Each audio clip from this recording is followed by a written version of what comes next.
Tinitiyak ngayon ng Department of Agriculture o DA ang first border control sa bansa ngayong 2025. Si Des Matienzo magbabalita. Tiniyak na ng Department of Agriculture or DA ang operasyon ng first border control facility ngayong 2025 sa Pilipinas.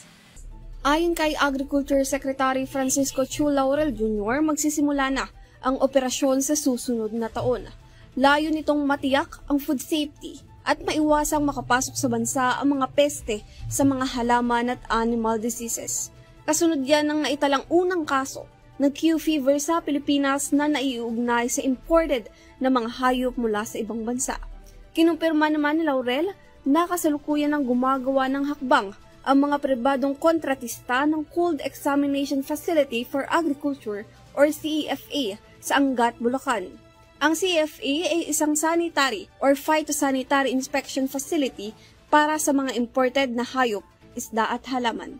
Ang nasabing pasilidad ay pinondohan ng DA para sa mga pangunahing daungan ng mga agro-product na inaangkat mula sa ibang bansa. Kabilang sa mga ito ang Manila International Container Terminal, Subic Bay International Corporation, Davao International Container Terminal, Manila South Harbor, New Cebu International Container Port, Batangas International Port, Navotas Fish Port, Iloilo International Container Port at Misamis Oriental.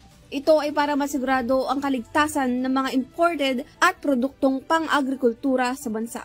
Para sa EuroTV News, ako si Des Matienzo, sumasaludo sa bawat Pilipino.